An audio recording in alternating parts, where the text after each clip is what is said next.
Mereka terbakar ketika menari, minum dan buat perkara yang pelik di kelab malam. 13 orang lebih rentung dijilat api kerana tidak dapat melarikan diri ketika kebakaran berlaku pada malam pesta tersebut. Hari ini kita nak bahas mengenai musibah yang menimpa ketika berlakunya maksiat pada satu-satu tempat. Jadi tengok video ini sampai habis agar tidak keliru nanti.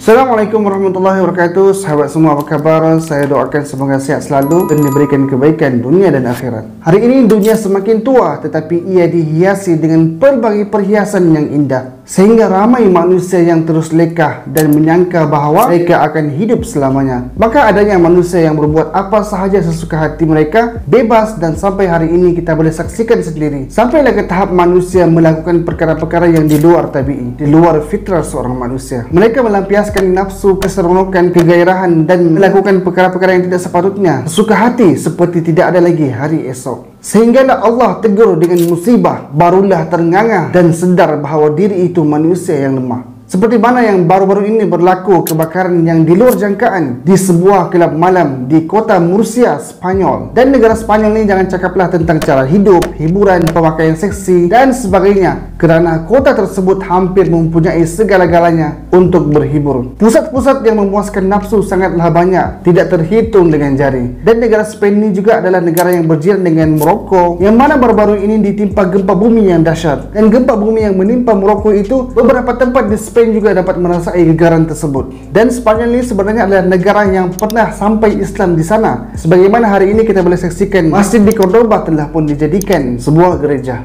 Kita berbalik kepada kebakaran yang berlaku di sana. Sebenarnya kebakaran yang berlaku di kelab malam ni pada satu masa ada dua kelab malam yang terbakar. Yang pertama ialah Night Club Theater, yang kedua ialah Fonda Milagros. Disebabkan kedua-dua kelab malam ini bersebelahan dan mereka berada di bangunan yang sama. Jadinya saat mereka berseronok, minum, menari dan sebagainya, tiba-tiba terbakar. Dan dikatakan api bermula daripada atas bumbung sehingga menyebabkan asap yang tebal, dan api itu membakar bumbung sehinggalah bumbung tersebut jatuh menghempap mereka yang berada di kelab malam tersebut. Setelah pasukan penyelamat tiba dan proses pencari mangsa menjadi lambat disebabkan bumbung yang menimpa mereka. Dikatakan juga ada sekumpulan wanita yang menyambut hari jadi di kelab malam tersebut, dan seorang wanita bernama Jairo yang berumur 28 tahun telah pun menghantar message audio kepada ibunya buat kali terakhir dengan ayat, "Mom, I love you. We are going to die. I love you, Mom."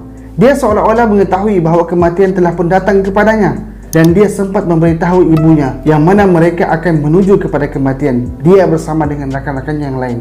Dan audio itu dihantar sekitar pukul 6 pagi waktu Spain. Selepas daripada audio tersebut, ibu bapa Jairo ni tidak lagi dapat menjumpai anak mereka, tidak dapat lagi menjejaki anak mereka, dan pihak berkuasa pun masih lagi melakukan proses mengenal pasti identiti korban kerana rentung terbakar, dan agak susah untuk mendapatkan keputusan dengan segera. Dan dianggarkan 13 orang lebih yang rentung dalam kebakaran tersebut. Dan punca kebakaran sebenarnya pun sampai sekarang belum lagi dapat ditemui. Dalam mereka bergembira, dalam mereka berseronok, mereka tidak tahu sebenarnya mereka berhimpun di kelab malam tersebut adalah untuk kematian. Tidak ada pun yang menyangka bahawa itulah hari terakhir mereka. Sahabat semua, mesej terakhir yang dihantar korban kepada ibunya pada jam 6 pagi, cuba kita buka Al-Quran, buka surat yang ke-6 dan baca ayat yang ke-6. Surah yang ke-6 adalah surah Al-An'am, dan ayat yang ke-6 ialah firman Allah Subhanahu wa taala, "Alam yarau kam ahlakna min qablihim min qarni makkannahum fil ard." Yang bermaksud,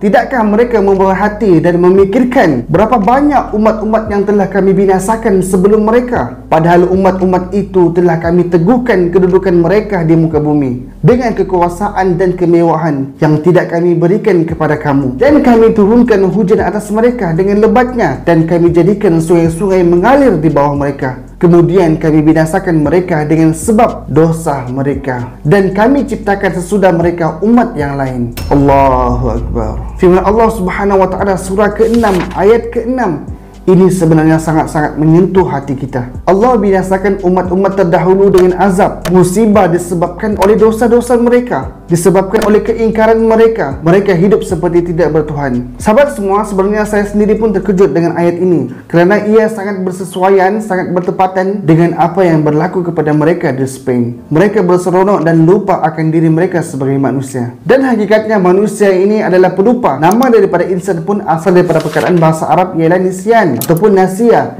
yang bermaksud lupa. Dan saat manusia berseronok, dia akan lupa segala-galanya. Dia lupa adanya Tuhan. Dan manusia ini juga lupa saat dia melakukan perbuatan yang tidak baik, adanya yang memerhati.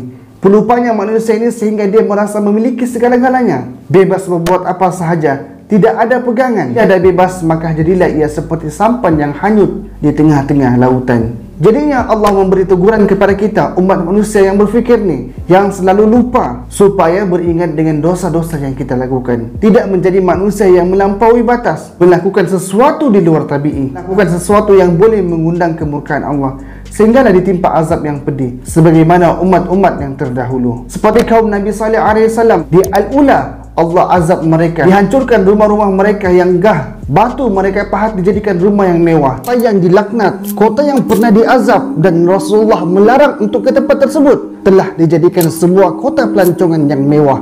Disediakan pelbagai tempat menarik sehinggalah wanita-wanita bebas berbikini dan bebas berbuat apa sahaja di kawasan kota tersebut. Ditambah pula giat dipromosikan oleh pelbagai influencer, termasuklah artis Malaysia sendiri. Tempat itu ialah kota Madain Saleh ataupun kota Al-Hijr yang pernah diduduki oleh umat Nabi Saleh pada masa yang lalu, yang mana sehingga hari ini Allah tinggalkan sedikit untuk kita jadikan pengajaran, untuk kita lihat, mengambil iktibar. Juga seperti Fir'aun, masa hidupnya derhaka sehingga sampai ke tahap mengaku sebagai Tuhan. Di mana dia sekarang? Kekuasaan, tahta, segalanya telah pun dia tinggalkan. Walaupun dah beribu tahun berlalu, tetapi Allah tinggalkan juga bangunannya, mayatnya untuk kita saksikan, lihat dengan mata kita sendiri dan mengambil pengajaran. Sebagaimana firman Allah Subhanahu wa taala di dalam Al-Quran, "Fal-yawma nunajjika bi badanika litakuna liman khalfaka ayah wa inna katsiran minan nas an ayatina laghafilun." Yang bermaksud,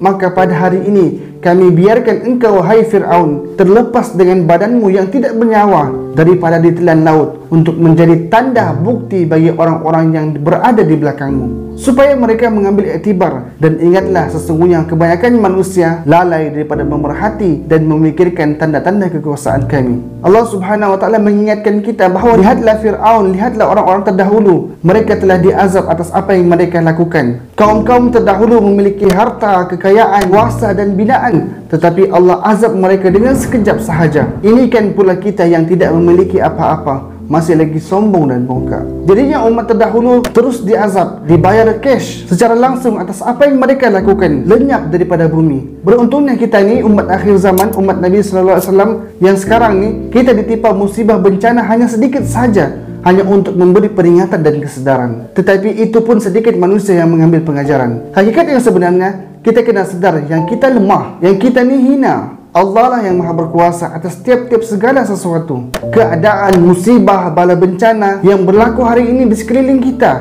Tahun ini sahaja banyak dah musibah yang berlaku, dengan gempa bumi di Morocco, kebakaran di Hawaii, banjir kilat di Libya, Pakistan dan sebagainya, bermacam-macam lagi yang kita boleh saksikan sendiri. Kematian demi kematian berlaku, dan sebenarnya kematian itu pasti akan datang, sehinggalah meragut nyawa manusia yang lemah.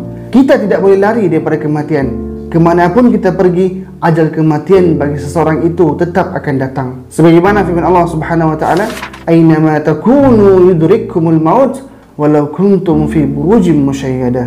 Yang bermaksud, di mana jua kamu berada, maut akan mendatangi kamu. Bila sampai ajal, sekalipun kamu berada di dalam benteng-benteng yang tinggi lagi kukuh. Jadinya semua manusia ni akan mati.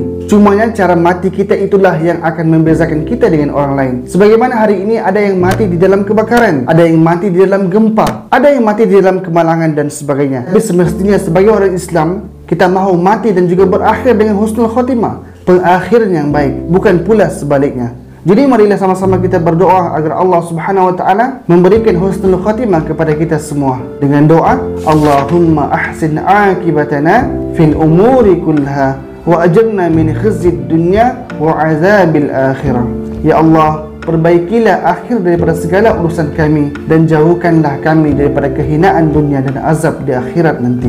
Sahabat semua, semoga kita juga diberikan kebaikan dunia dan akhirat, dipermudahkan dalam mengharungi liku-liku baki hidup kita hari ini, dan menjadi orang yang bermanfaat kepada orang lain. Jadi cukup sekadar itu sahaja. Jika video ini bermanfaat, share sekarang. Assalamualaikum warahmatullahi wabarakatuh.